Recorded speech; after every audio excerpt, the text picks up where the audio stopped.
요한계시록 3장 14절에서 22절 말씀 보겠습니다. 제가 한 절 읽고 여러분 한 절 읽고 서로 교독하겠습니다. 라오디게아 교회의 사자에게 편지하라. 아멘이시요 충성되고 참된 증인이시요 하나님의 창조의 근본이신 이가 이르시되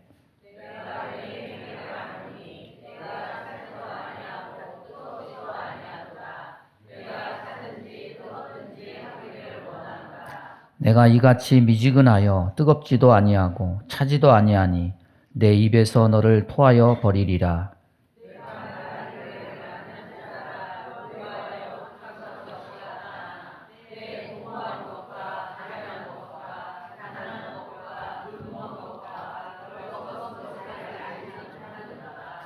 내가 너를 권하노니 내게서 불로 연단한 금을 사서 부요하게 하고 흰옷을 사서 입어 벌거벗은 수치를 보이지 않게 하고 안약을 사서 눈에 발라 보게 하라.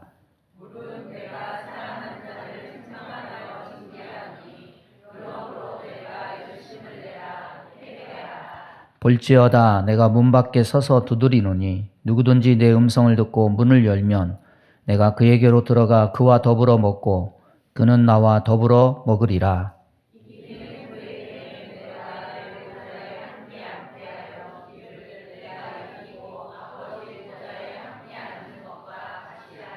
다 같이 합니다. 귀 있는 자는 성령이 교회들에게 하시는 말씀을 들을지어다. 아멘. 말씀 전하겠습니다. 1907년 1월 6일 날 평양에 길선주 목사님이 목회하신 장대영 교회에서 목사님이 이 본문으로 설교를 했습니다. 문을 열어달라고 호소하시는 주님의 말씀이 그때 그 자리에 모인 2천여 명의 성도들을 향해서 하시는 말씀이다. 그날 설교 제목이 뭐였냐면은 이상한 귀빈과 괴이한 주인. 이상한 일은 뭐냐? 귀빈이 오셔서 문 밖에 서서 문 열어달라고 호소하는 일은 참 이상한 일이다. 괴이한 일은 뭐냐? 주인이 아닌데 주인처럼 집 안에 들어 앉아서 문을 열어주지 않는 이것이 참 또 괴이한 일이다.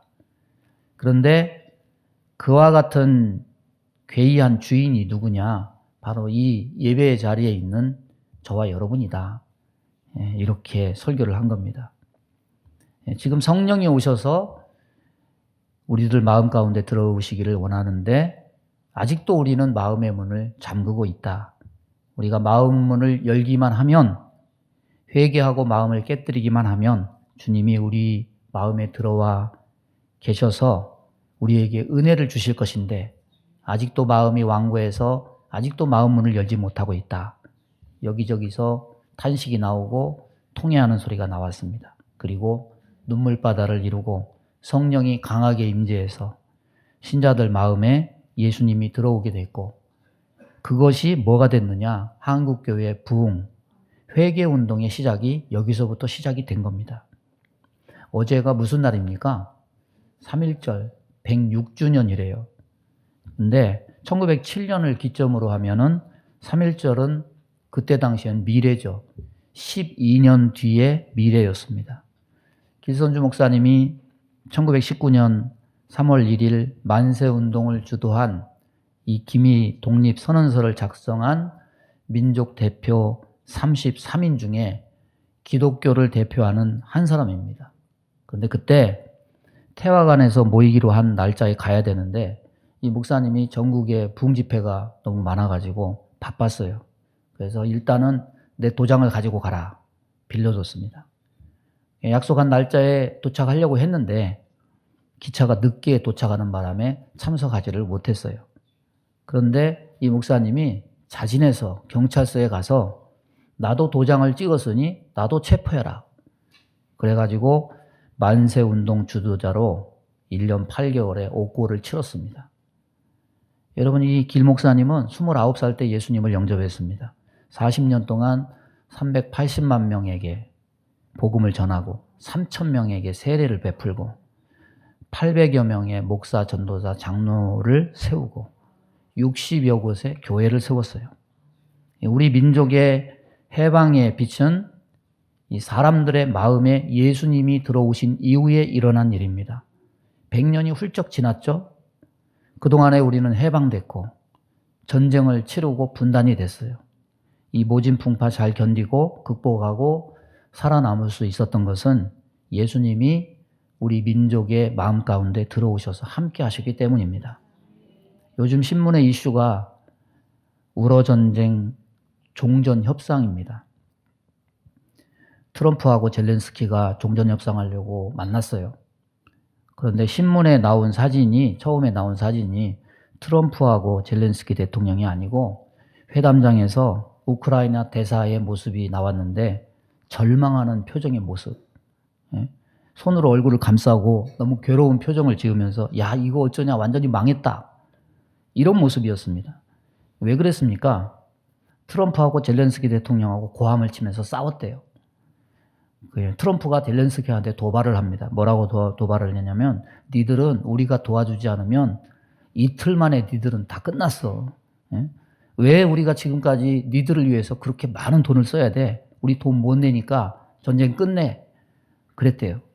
그러니까 젤렌스키가 하나도 지지 않고 거기다 맞받아쳐요. 이틀 아니야. 러시아는 3일이라고 그랬어. 우리는 죽어도 못 끝내. 설전이 오고 갔습니다. 여러분, 3년이 넘어가는 이 전쟁의 결론은 결국 뭡니까? 돈이에요. 천문학적인 돈을 쏟아 부어가면서 하는 이 전쟁에서 미국을 비롯한 많은 우방국들이 부담을 느낄 수밖에 없는 겁니다. 여러분, 힘이 없는 나라의 현실은 옛날이나 지금이나 똑같이 어려운 거예요. 상황이 이러하다면 100년 어간에 일어난 우리나라의 해방과 전쟁에서 구원받은 것은 어찌된 일이냐? 우리가 자력으로 했느냐? 정치 외교를 잘해서 그랬느냐? 돈이 많아서 나라의 경제력이 출중해서 그랬느냐? 우리나라는 이 어느 한 가지에도 해당되지 않아요. 우리나라는 그런 힘과 여력이 없었습니다. 우리에게 보이는 것은 나라 뺏긴 백성들의 마음에 예수님이 들어오셨다는 거예요. 그리고 그들이 불길처럼 일어나서 만세운동을 주도하고 나라의 해방을 위해서 기도했다는 겁니다. 지금의 새벽기도, 전 세계에 있는 기독교 교회 중에 새벽기도 있는 나라는 없습니다. 이것도 길선주 목사님이 장대영 교회에서 시작한 이후 오늘까지 한국교회 전통으로 이어져 오고 있는 거예요. 1907년 이후에 생긴 거예요. 멀리에 기도했겠습니까? 나라의 해방을 위해서, 하나님 나라를 위해서 기도한 거예요. 한국전쟁이 벌어지는 가운데도 주님 의지했을 때 하나님이 함께 하셔서 이 나라를 지켜주셨다는 겁니다. 지금 누리고 있는 이 모든 것은 우리 민족이 예수님께 문을 열었기 때문입니다. 지금은 나라가 발전해서 경제력도 있고 우리나라 무기 성능이 세계에 알려져서 성능이 좋아서 무기값도 경쟁력이 있어서 잘 팔려나갑니다.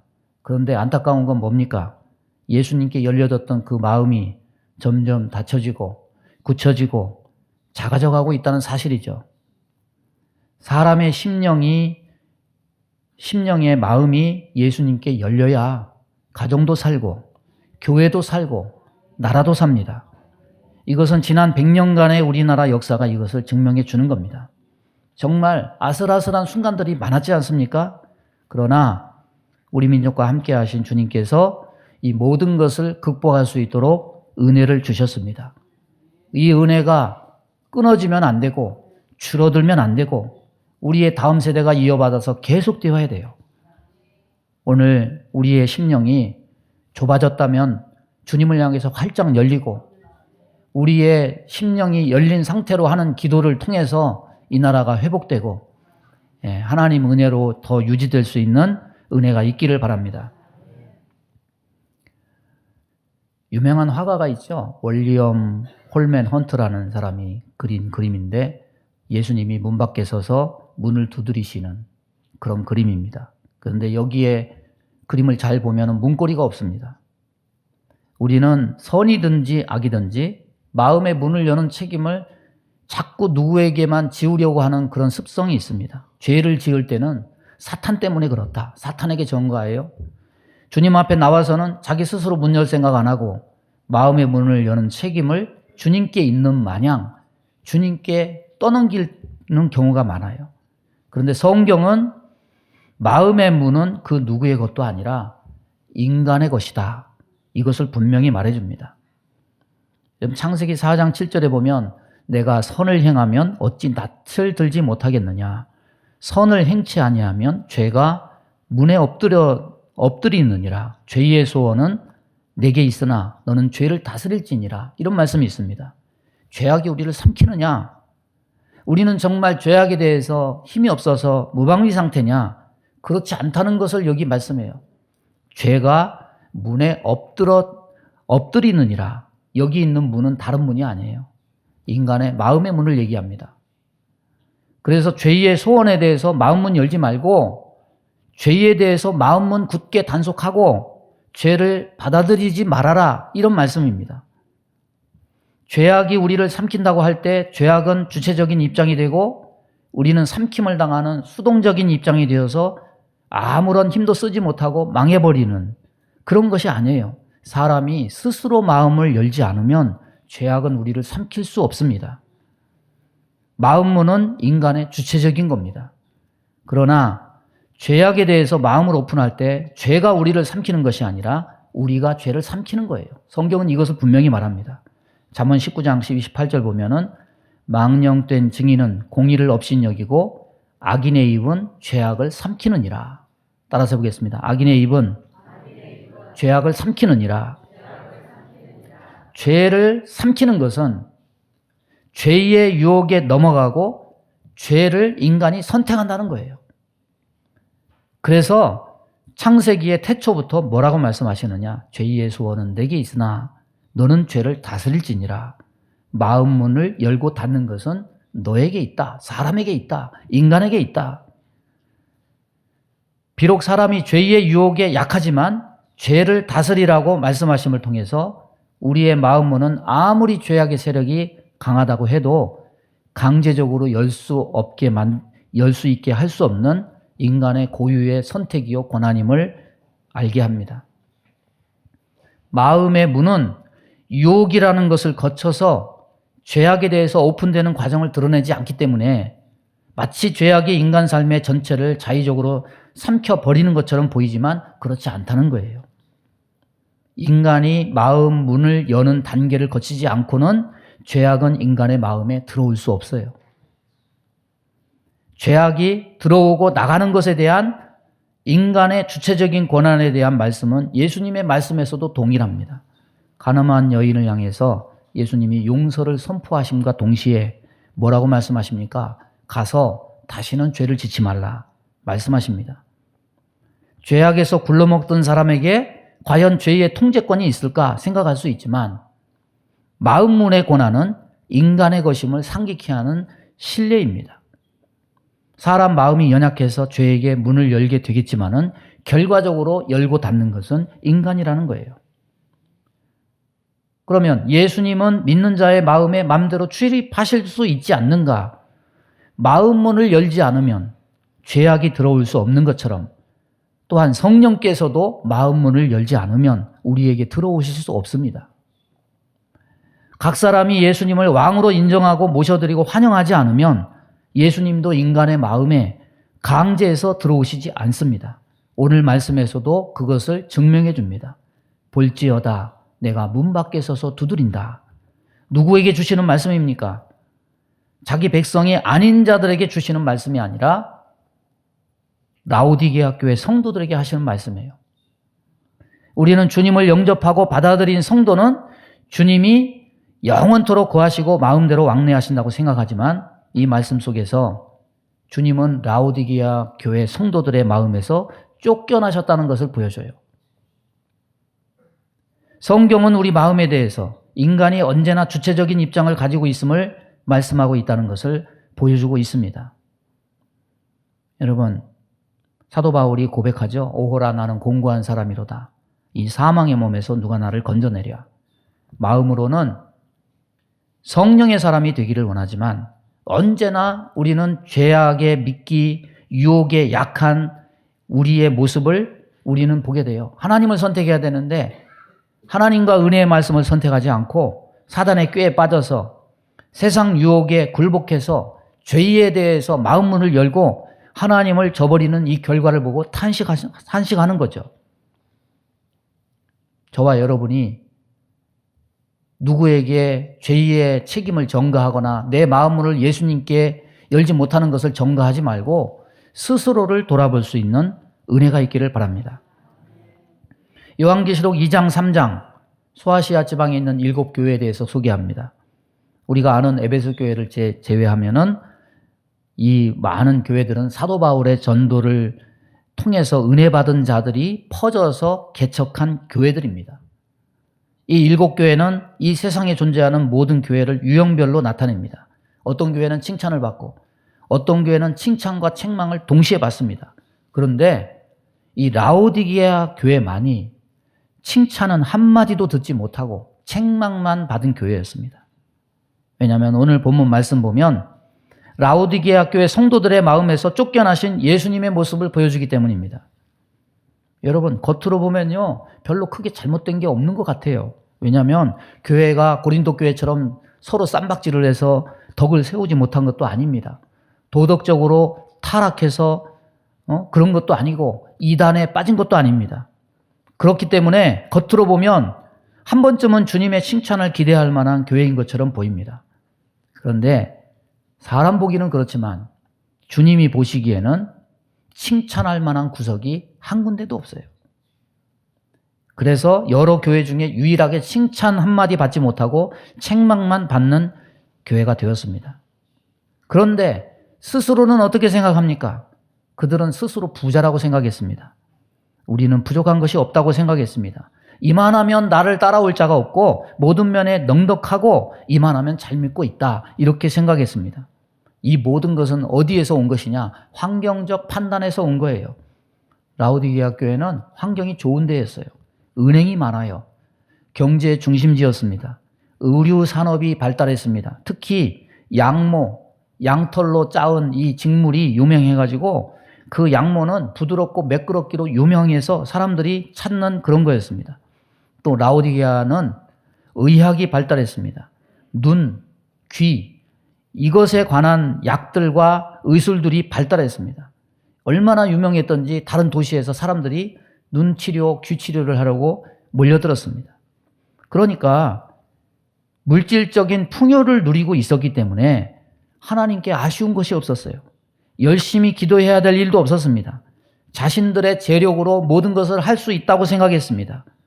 그래서 스스로 말하기를 나는 부자다, 나는 부유해서 부족한 것이 없다, 이렇게 말하고 있는 거예요. 그런데 주님은 달라요.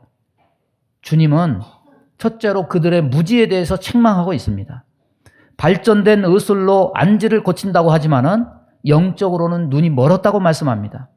직물 산업이 발달해서 많은 옷을 만들어내고 있지만은 영적으로는 옷을 입지 못해서 벌거벗은 수치를 드러내고 있다고 합니다. 한마디로 말하면 자기 실상을 보지 못하고 허상에 빠져 있는 거예요. 또 예수님은 다른 측면에서 신앙을 평가합니다. 너희들은 이것도 아니고 저것도 아니고 미지근한 신앙을 가졌다. 여러분, 같은 소아시아 지역에 있는 다른 교회들은 그렇지 않았습니다. 서문학교회 같은 경우 뜨거운 신앙, 목숨을 거는 신앙, 분명한 신앙을 가졌어요. 많은 환난과 핍박 중에 믿음 지키고 그래서 주님께 칭찬받는 교회가 됐습니다. 그런데 라오디게아 교회와 교인들은 분명하지 않았어요. 이것도 아니고 저것도 아니고 그 결과 무엇도 없느냐? 핍박도 없어요. 여러분, 적당히 신앙생활하면 마귀가 우습게 여기고 핍박도 안 해요. 가만히 내버려둬도 믿음생활 열심히 안 하니까. 그래서 이런 결과로 예수님은 저들을 미지근하다고 책망하신 겁니다. 왜 이런 결과가 나타납니까? 예수님이 라오디게아 교회에서 쫓겨나신 거예요. 주님은 성도들의 마음에서 쫓겨나고 주님의 판단은 뒷전으로 밀려나고 주님은 결정권이 없으시고 라오디게아 교회 주인은 주님이 아니라 사람이었던 거죠. 많은 사람들이 이 라오디게아 교회를 현대 교회의 표상이다, 이렇게 말합니다. 오늘날 외형적이고 물량적인 것으로 교회의 성장을 평가하고 잣대를 하지 않습니까? 이만하니까 성장했고, 이만큼 성경 공부했으니까 이제는 됐다고 자부하고, 교회에 빠짐없이 출석하고 있으니까 나는 잘 믿고 있다고 생각을 하고, 내가 중책을 맡고 있으니까 믿음도 좋다고 생각하고, 큰 교회 다니면 큰 믿음 소유한 것으로 착각을 하고, 훌륭한 설교를 듣고 있으면은 자신이 좋은 신자가 된 것으로 착각하고, 그러나 그 중심에 예수님이 과연 주인이냐는 거죠. 결정권이 있냐는 거죠. 예수와 교회에 대해서, 신앙에 대해서 내가 생각하는 바를 말하고 내가 결정하는 것을 좋아하지, 주님이 판단하시고 결정해 주시는 것에는 귀를 기울이지 않는다는 거죠. 우리는 여기서 우리 스스로의 모습을 돌아봐야 됩니다. 나 스스로 착각에 빠져 있지 않는지, 허상에 살아가고 있지 않는지, 나는 됐다고 생각하는데 하나님께서는 너는 아직 멀었다고 말씀하고 있지 않은지 우리는 자신을 돌아봐야 됩니다. 주인이신 주님께서 교회에서도 쫓겨나시고 마음속에서도 쫓겨나셨는데 나 혼자만 내가 주님 뜻대로 살고 있다고, 내가 주님을 마음속에 모시고 살아가고 있다고 착각하고 있는 것은 아닌지 우리는 돌아봐야 됩니다. 자, 오늘 말씀해 보면 볼지어다 내가 문 밖에 서서 두드린다. 주님은 진단과 함께 해결책을 제시해 줍니다. 저들은 부자라고 그랬어요. 그런데 주님은 진짜 부자가 무엇인지 가르쳐 줘요. 진짜 부자, 여러분 진짜 부자가 되시기 바랍니다. 불로 연단한 금을 사서 부유해지라. 따라서 보겠습니다. 믿음에 부유한 자가 되어라. 주님은 말씀하세요. 너희의 실상은 곤고하다, 가련하다, 가난하다, 물질적인 부를 신앙적 부로 착각하고 있다는 거죠. 신앙적으로는 한없이 가난하다는 거예요. 그래서 불로 연단한 금을 사서 부유해지라 말씀하십니다. 베드로전서 1장 7절 보면은 금은 믿음을 가리킵니다. 불로 연단한다고 하는 것은 시련을 가리킵니다. 이 구절을 다시 말하면 금이 많으니 부자라고 자랑하지 말고 믿음에 부유한 자가 되라는 거예요. 믿음에 부유해져야 하늘에서도 진짜 부자가 되는 거예요. 재물을 가지고 모든 것을 할 수 있다고 생각하지만 재물이 있어도 행복을 살 수는 없는 겁니다. 위로가 임하는 것도 아니에요. 참된 인간을 만들 수도 없습니다. 더구나 재물을 가지고 구원을 살 수도 없어요. 그러므로 어떤 환경에서도 쓰러지지 않을 연단된 금과 같은 순수하고 든든한 신앙을 가지라고 말씀해주고 있어요. 두 번째는요, 진짜 좋은 옷이 뭔지를 가르쳐줘요. 흰 옷을 사서 벌거벗은 수치를 보이지 않게 하라. 의류 산업이 번성한 도시에 살면서 좋은 옷 입고 산다는 것 자랑하지 말고, 직분과 허울로 포장하는 것을 자랑하지 말고, 본질적으로 그리스도께서 주시는 속죄의 은총을 통해서 의의 옷을 입으라고 가르쳐 주셔요. 죄악으로 얼룩진 수치를 해결하라고 말씀하십니다. 죄의 얼룩을 좋은 옷으로 가릴 수 없어요. 여러분, 비단 옷 입었다고, 평생 목욕 안 한 사람이 비단 옷 입었다고 그것이 아름답게 보입니까? 옆에 가면 악취가 나겠죠. 우리의 수치와 부끄러움도 마찬가지입니다. 그리스도께서 입혀주시는 진짜 좋은 옷, 의의 옷을 입어야 우리의 수치와 부끄러움이 가려지는 겁니다. 또 진짜 좋은 의술이 무엇인지를 가르쳐 줍니다. 안약을 사서 눈에 발라 보게 하라. 너희들이 자랑하는 안약은 한 번만 바르면 모든 언질을 낫게 하고 그러므로 온 세계에 수출한다고 자랑하지만 막상 너희는 보아야 할 것을 보지 못하니까 영적인 치료를 받아야 된다. 그러므로 성령의 충만함을 입어서 성령께서 주시는 통찰력, 영적인 안목으로 세상을 바르게 보고 바르게 판단하고 살아가야 된다. 이것을 말씀하십니다. 여러분, 진짜 부자, 진짜 좋은 옷, 진짜 좋은 치료가 뭔지 모르는 사람은 종교 행위에 빠져 있을 수밖에 없어요. 그러니 진짜 부자, 진짜 좋은 옷, 진짜 좋은 치료가 뭔지 알고 눈이 열린 사람은 문을 두드리고 계시는 주님을 영접할 수밖에 없습니다. 문을 두드리시는 주님 앞에 회개하고 돌이킵니다. 모든 부흥운동, 자기 상태에 대한 눈이 열림에서 시작된 거예요. 진짜 부자, 진짜 좋은 옷, 진짜 좋은 치료에 눈이 뜨임으로부터 모든 부흥운동과 회개운동이 시작된 거예요. 제가 재작년에 담낭 제거 수술을 했죠. 젊었을 때 급성 췌장염 걸려가지고 고려병원, 지금의 강북 삼성병원 119 타고 갔어요. 그때 진단이 급성 췌장염이었어요. 2주 입원했어요. 배가 아플 때마다 제 병명이 그건 줄 알았어요. 그래서 그때도 의사가 갔는데 뭐라고 얘기하냐면 그게 아닐 수도 있고요 이렇게 얘기하는데, 아니 이 의사가 내가 내 병을 알지 내가 30년 동안 이걸 알아왔는데 지금 내 앞에서 지금 뭐라 그러는 거야. 막 격분을 했죠. 와서 막 욕을 했어요. 예?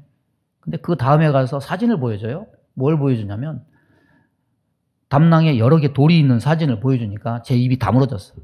아무 말도 못하고 따를 수밖에 없어요. 여러분 가끔 보면 의사보다 똑똑한 환자들, 그 사람은 절대 치료 못 받아요. 의사의 말을 들어야 온전한 치료를 받을 수 있어요.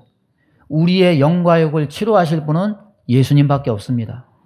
주의 말씀을 따를 수 있는 은혜가 있기를 바랍니다. 우리는 의사가 아니에요. 주님께 치료를 받아야 되는 환자예요. 환자는 순종해야 병이 나을 수가 있어요. 주님께서 말씀을 주시는 것은, 그 말씀이 들리는 것은 지금 주님이 마음 문을 두드리고 계신다는 증거가 되는 겁니다. 마음 문을 열면 치료가 시작이 돼요. 오늘 본문 마지막에 뭐라고 얘기합니까? 말씀을 듣고 행하는 자에게 주시는 주님의 약속을 기록합니다. 그 치료는 우리에게 모두 복이 돼요. 예수님께서는 말씀대로 회개하고 주님을 영접하는 자에게 어떤 복을 주시겠다고 약속을 하느냐? 주님께서 그들과 함께 하시겠다고 말씀하십니다. 마음을 열고 주님을 영접하는 자에게 특별한 관계를 맺겠다고 말씀하십니다. 여러분, 유대인들에게 함께 먹는다는 것은 무엇을 의미하냐면 특별한 관계를 의미합니다. 단순히 식사 한 번 하는 그런 관계가 아니라 아주 깊은 관계, 깊은 교제를 의미하는 겁니다. 여러분, 신앙생활이 뭡니까? 주님과의 관계를 지속하는 것이 신앙생활이에요. 천국의 복이 뭡니까? 하나님과 함께 사는 것이 천국의 복입니다. 영원히 사는 거예요. 애굽에 있던 이스라엘이 하나님을 받아들일 때 출애굽의 해방과 역사가 시작된 것처럼 우리 민족 또한 복음으로부터 시작되었어요. 예수님은 100년이 지난 오늘 우리에게도 똑같은 말씀을 하십니다. 볼지어다 내가 문 밖에 서서 두드리노니 누구든지 내 음성을 듣고 문을 열면 내가 그에게로 들어가 그로 더불어 먹고 그는 나로 더불어 먹으리라. 오늘도 주님은 우리의 문을 두드리고 계십니다. 삭개오의 집에 들어가서 삭개오와 함께 음식을 잡수셨던 것처럼 저와 여러분의 집과 마음에 들어오셔서 우리와 함께 하시기를 원하십니다. 그러면 가정이 살아납니다. 교회가 살아납니다. 나라가 살아납니다. 이런 은혜가 계속되기를 주님의 이름으로 축원합니다. 몸이 아픈 곳에 손을 얹습니다. 아버지, 주님의 보혈이 가장 좋은 치료인 줄로 믿습니다. 믿음이 가장 부요한 것인 줄로 믿습니다.